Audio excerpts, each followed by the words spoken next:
As a responsible person with growing concerns for your privacy and personal liberty, you want to know where we're headed and what you can do about it.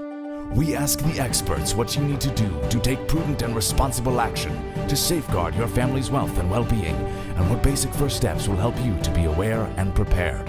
ReluctantPreppers.com. Welcome back, Reluctant Preppers. We're glad to have this prestigious guest joining us tonight. Frank Holmes is the CEO and Chief Investment Officer of U.S. Global Investors. In 2006, Mr. Holmes was selected Mining Fund Manager of the Year by the Mining Journal. And in 2011, he was named U.S. Metals and Mining Top Gun by Brendan Wood International. In 2016, Mr. Holmes and portfolio manager Ralph Aldous received the award for Best Americas-Based Fund Manager from the Mining Journal. He's also the co-author of The Gold Watcher, Demystifying Gold Investing, and more than 30,000 subscribers follow his weekly commentary in the award-winning Investor Alert newsletter, which is read in over 180 countries. And Mr. Holmes is a regular commentator on the financial television networks such as CNBC, Bloomberg, BNN, and Fox Business. Frank Holmes, thank you so much for joining us here on Reluctant Preppers.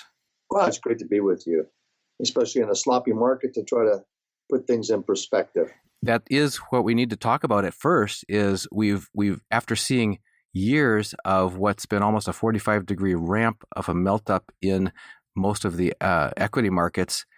People have even referred to it as the everything bubble. We've certainly seen a lot of volatility in the last week, both from the Dow Jones as well as in the blockchain and crypto space. If you could talk to us first off about what you think about this crypto smash, as it's being called, and when you think it will be over, and what you think it tells us about what's coming next. Well, I think as some of us organized as the G20 cartel of finance ministers being threatened by the growth in cryptocurrencies. And there's some things that's so truthful that we have to be worried about some of these ICOs because there's lack of transparency and investors can easily get duped into things. So I understand that those concerns. And there's a debate right now, a turf war, you could call it, between these initial coin offerings. Are they a security or are they really a currency, or are they a commodity? And so you're seeing different agencies going to regulate them. But I think the big part that's really hurt them has been this time last year in Japan, South Korea, and China, we're all embracing cryptocurrency and they start to take off. And then we're recently seeing China become concerned of money leaving the country via Bitcoin. And then the criticisms of a lot of their coal operations fueling electrical energy. And so therefore it's polluting the earth. So there's a big crackdown. Really, I think a lot of the crackdown in China is more about coal, electricity for cryptocurrency than we're seeing over here, as we're just witnessing as an anti-coin. But I think what's important is that they are threatened. Many of these countries have announced that they would like to have a cryptocurrency. That'd be a much better and easier way to control society. But what they miss on Bitcoin and Ethereum is that it's decentralized. It's not centralized. And Russia wants it. India wants it. They want a centralized, controlled cryptocurrency. So I think there's lots of noise and battling around it. But what's really important for the listeners is that blockchain is a paradigm shift. It's being touted as the next big technological breakthrough since the internet, with significant implications on traditional businesses and models. At Harvard, where I've been this past week, it's talking about a lot millennials and how millennials, that you have bed companies like Casper comes out and it reshapes how it's marketing mattresses and pillows to the millennials, and how Chase came out with the Sapphire card and how they had such a raving success selling to millennials. And so we're seeing this digital world evolve, and blockchain and cryptocurrency is all part of it. I'm a big believer that that this cryptocurrency is that the millennials aren't going to wait long for a date, just like we have Tinder. The immediacy of what they want to go and do. And it's much faster and easier to open an account at Coinbase to trade currencies 24/7 than it is to open up a brokerage or bank account, which can take days. So these are things I've seen in that shift. I also think that this correction was just interesting in respect that very little bit is debt. Some concerns of credit cards won't let people buy these coins on their credit cards, and some people allegedly took out mortgages to buy these cryptocurrencies, etc. But that's very little compared to margin debt for buying stocks. This is predominantly a cash economy, and so the volatility, if people can weather the storm, you're not going to get margin calls. And I think that's a big difference between this and stocks. The other thing that's of interest to me is just to see how so many countries are looking. Companies are looking to finance with ICOs and money going into overstock, and how they're creating a security with an ICO. This is an emergent industry, and what's really positive is that the 90s, we saw John Chambers spoke here of this CEO event I'm at this week last year, and his comments were that he created in the 90s 10,000 millionaires. Cisco created 10,000 millionaires, but he couldn't do it today with all the regulatory rules, etc. And then last week, I was at a conference for institutions in Vancouver, and the speaker from Poly Capital, he made the statement that Ethereum created 10,000 millionaires, millennial millionaires. It's just unprecedented. And so I don't think the space is over, but I think we're going to see more and more announcements of blockchain being significant for trading oil and gas around the world, for trading bonds and stocks. There's a whole thought process that's well articulated that Lehman Brothers bankruptcy and Bear Stearns would have been resolved much faster and not such a destruction, because the trades would have settled on time if they'd been done on blockchain. Right. So I think there's something big happening. So we are talking with Frank Holmes, the CEO and Chief Investment Officer of U.S. Global Investors. We're about to get into talking about some major ways that big players, giants actually in the industry and beyond, are endorsing and coming out, taking major positions in making sure that they're instrumental as part of the future for blockchain technology. Along the way, we wanted to mention that our viewers can go to a free downloadable report. It's a research report at pureblockchainwealth.com/block. That's pureblockchainwealth.com/BLOCK. And that newsletter was ranked number 1 for cryptocurrencies and blockchain in 2017, and may repeat this performance in 2018, specifically designed for people who understand that precious metals and cryptocurrencies complement each other rather than in tension with each other. Back to you, Frank. We have recent major players in the technology space, such as IBM coming out issuing patents in the blockchain space, Microsoft announcing big entries into the blockchain space, and other giant companies, and even the CFTC this week coming out in favor of cryptocurrencies as an icon, seeing them as securities. And wanted to talk with you about, there's been a lot of hesitance on the part of some people seeing it as a flash in the pan, or as a mania, or as a not really investment worthy, but just rampant speculation. But behind some of that skyrocketing prices of some of the cryptocurrencies that have been quite volatile throughout their entire history, what are you seeing on the business side as far as the real underlying fundamental shift or adoption of blockchain technology as an underpinning of business going forward? Well, there's over 3,000 patents in filed. And we're seeing that what really impressed me last year, going to the Consensus Conference, the keynote speaker was Abigail Johnson, the CEO of Fidelity. And Fidelity has $2.5 trillion in assets, second largest discount brokerage firm in the world, National Securities. And she has all of her employees on Bitcoin wallets.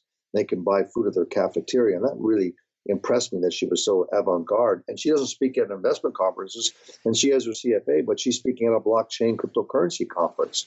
There was another big pattern they call pattern interrupt in your normal thought process. And she was commenting that they have hundreds of people working on blockchain technology because she believes that Fidelity's always been able to stay ahead of the curve by investing in technology.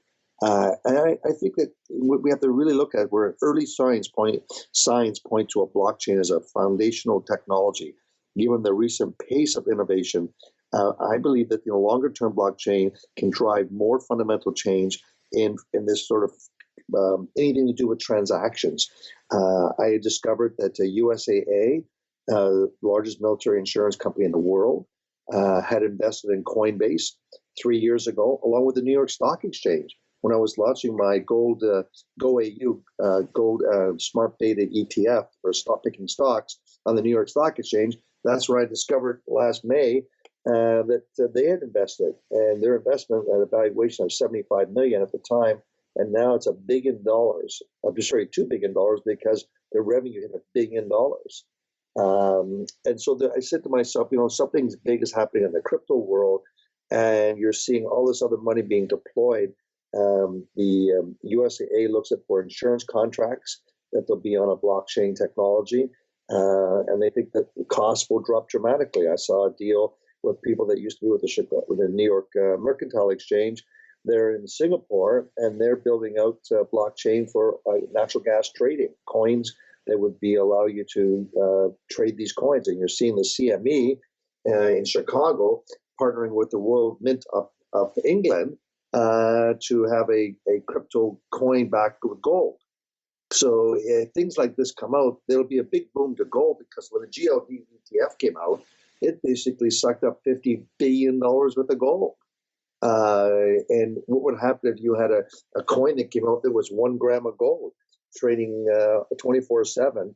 I think that would absorb a lot of gold globally. We could trade 24/7. So I'm remaining myself, very positive towards this drive, this industry. And that's one reason why when HIVE Blockchain came across my table, I would like to invest. I found that the regulators just weren't going to allow a ETF to be launched that would be backed by these coins, because they're so concerned, and rightfully so, about anti-money laundering laws, that some hacker got paid in Bitcoins, and all of a sudden this ETF, this is in New York, buying those hackers' coins. And so they said, there's no way. And so that knowledge gave me that pivot ability to say, okay, when I got the call that I'll invest in HIVE, and in fact, rather than launch a product in the space, I'll invest directly in HIVE. And it's been a big win, and I invested in there because, A, I saw this macro trend happening. I couldn't launch a product, but also really critical is Genesis Mining. Genesis Mining is, I met these young people, a 28-year-old CEO, his partner is a PhD in theoretical physics. Marco Streng, the CEO, finished math at the University of Munich in grade 10, 16 years old. Smart kid, very humble. And so this became another vehicle for them, because they basically have a cloud service that you can use their technology, and you can use their cloud service in Iceland and Sweden to mine coins. It's a lot cheaper, and they have locked up these cheap contracts for energy, and they have their patent HIVE technology. So we had a strategic relationship, and they own 30%. I said, wow, that's a win-win. You're with the smartest people. They were growing back in May, 50,000 a day of new customers. They now have 2 million customers that prepay them for 2 years out, minimum $2,000. I mean, it's just really amazing company from nothing, no investors. They all did it from trading these coins and redeploying them into being able to provide this cloud service. So that made me really keen. Now, you mentioned a pattern disruptor of the person you saw speaking or heard speaking. So That's Abigail Johnson, the CEO yes. of Fidelity. So I'm going to say the same for yourself. If you have been so heavily and deeply involved in the precious metals and mining industry for all these years, suddenly to be talking to us about HIVE blockchain technology, that seems to be quite a leap for most people. But for you, it seems to be a natural fit. If you could just help us understand again what you see as a synergistic relationship between those two. Well, on my homework in going into this, I discovered that a lot of the older gold bugs were actually investors in Bitcoin early, like under $100, and they paid up to $1,000. It wasn't sell my gold to go buy Bitcoin. It was basically diversifying. They bought Bitcoin because it was capped at 21 million coins would ever be issued. They liked that idea of controlling the money supply. They liked it was decentralized. They liked that it traded 24/7. And they put 1 or 2% of their assets into Bitcoin, early gold bugs. I mean, people have really been a long-term, a big position they have in their gold portfolio. So that was, a comforting factor. And I'm talking to people, it was more inclusive than exclusive. Now, recently, there's a couple of gold fund managers coming out, and they just believe it hurt the price of gold, etc. It really didn't. There wasn't a whole lot of dumping of gold to buy Bitcoin. We never saw that. I do believe, though, that the implications is that these ICOs last year attracted over $3.5 billion. And that really hurt microcap investing. Small cap mining, they did not benefit from this shift of going into millennials would rather speculate on a new ICO or Ethereum or a fraction of Bitcoin than they were going to go buy a stock. And I was inspired by my son and another my godson who was very caught up with Uncle Frank, you got to learn what's going on here. And he had made himself millions of dollars in these coins early. And I just thought it was something big is happening outside of my normal securities world. And it was just complements the gold investor. It really doesn't hurt the gold investor. You mentioned blockchain milestones for growth of HIVE Blockchain. What do you see as milestones ahead? Well, HIVE is just one of those incredible stories. That most of the crypto world has been either private people using like the Genesis mining, or it's been Silicon Valley. And this is the first vehicle that people could go buy. And the maiden transaction started in June, and then September closed. I know I did my final due diligence, and there's basically a announcement of a financing as it went public in September. And immediately the stock exploded from 30 cents to $2. And we did a financing at $1.50 and raised $30 million. And funds like Fidelity came in. And we had traded massive volume. And then it ran up even higher. We did another financing. So collectively, we did 3 transactions from a market cap of, $30 million, $40 million going public. It went to $1 billion. It became a unicorn. And in that period, we were able to raise enough capital to greatly expand our production profile. And so between now and September, we have just a continuous build out. We expanded from Iceland into Sweden.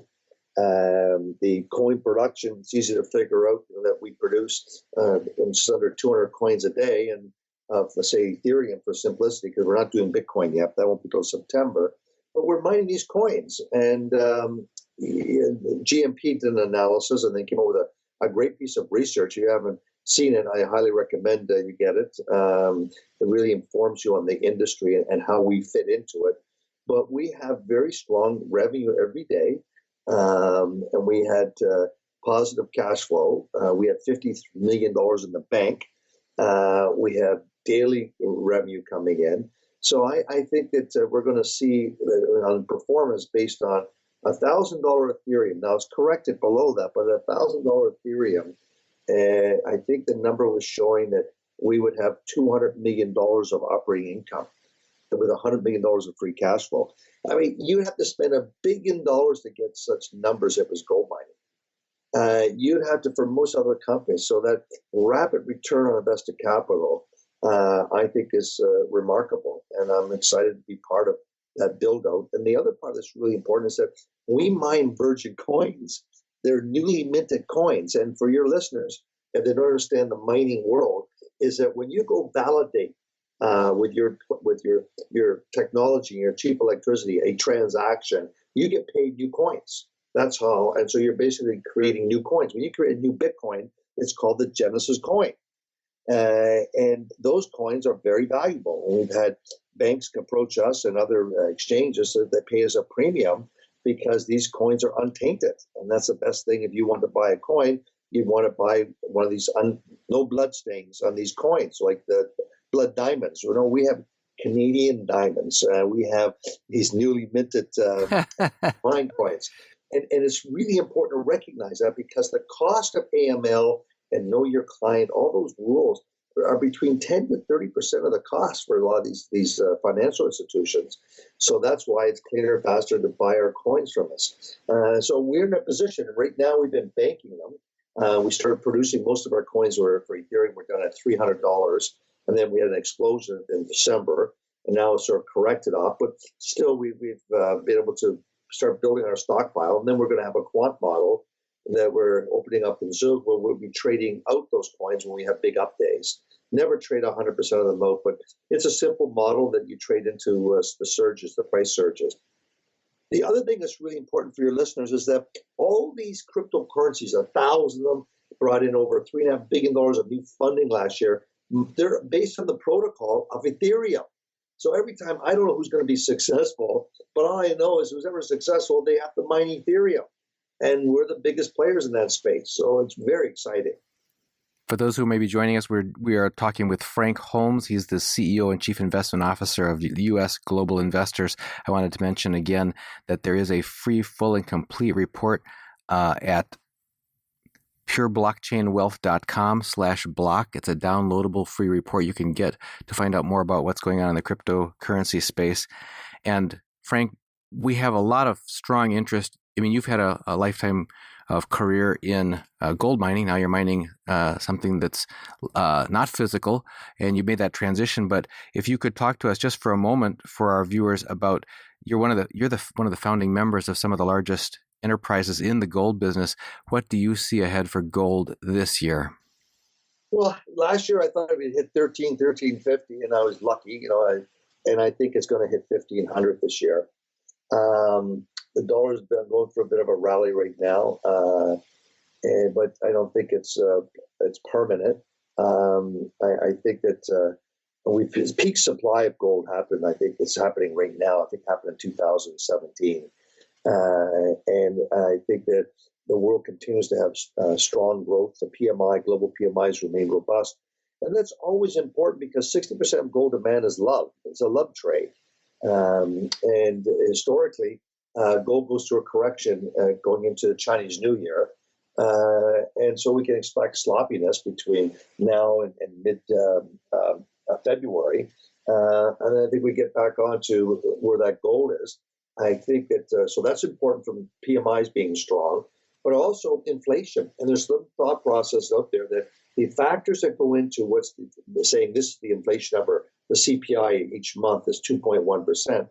Well, if you use the 1990 model, you're pushing 6.5%. If you use the 1980 factors of inflation, you're pushing 9% inflation. So that means even with a 10-year government bond at 2.71 or 2.8, it's undervalued. So it's basically who would ever buy them. So we could have interest rates rise, but still it's negative real interest rates. And anytime that's happened, and all of a sudden it's accepted, if they change those CPI numbers, the factors, gold will surge. When gold hit 1900 in September of 2011, well, the 10-year government bond was minus 300 basis points. So what was the government willing to pay you? Subtract the inflationary rate, and you were losing money. And that's what was the big surge for gold. So I think we're in that sort of period right now that A, supply is peaked, and B, we're going to continue to see stronger economic growth globally. And these rising interest rates, once if everyone figures out that we are negative interest rates, the CPI number is going to be coming in higher, then gold trades up. So for those of you who want to follow some of this adventure from gold and precious metals, but into blockchain and wondering if this is the right time, is this the right year, what lies ahead for blockchain, remember to download that free report at pureblockchainwealth.com/block. And you can register there for additional updates and information about upcoming events and more information without any cost. We've been speaking with Frank Holmes. He is the CEO and Chief Investment Officer of U.S. Global Investors, and he's got one foot in the gold mining world and one foot in the Ethereum mining world. Sounds like you're on track for some pretty exciting 2018. Any last thoughts to leave with our viewers? Sure, and I launched a smart beta. I spent 8,000 hours picking gold stocks and created a quant model. It's listed on the New York Stock Exchange. It's much smarter than the GDX or GDXJ. It outperforms them based on our regressional studies 92% of the time in rolling 12-month periods. And it's done that since we launched it. It's outperformed the GDXJ by a wide margin. So I think that's been an exciting part. And that's, once again, digital, the quant approach to picking these gold stocks. And 30% of the royalty companies. And that's the last thing I share with you. One thing that really excited me when I made my commitment to go into HIVE is because I had that feeling in my gut, like when Silver Wheaton was being created. And I was on the ground floor of Silver Wheaton and understanding what the factors are. And it's explicit math. And then it's the same thing. Your gut says this is a high profit margin business, high returns on invested capital. You don't need a whole lot of employees. Therefore, you have high revenue per employee. And the quant world loves stocks like that. And it went from 30 million valuation to $300 million, and then it went to $3 billion, and then it went to $10 billion. So you can have moves like that, like we've had in the Silver Wheaton. And with your gut instincts telling you that this is a similar time is something people should wake up and pay attention to, given your track record with success in the gold mining industry. So thank you so much, Mr. Holmes, for joining us here on Reluctant Preppers. Go HIVE, go gold.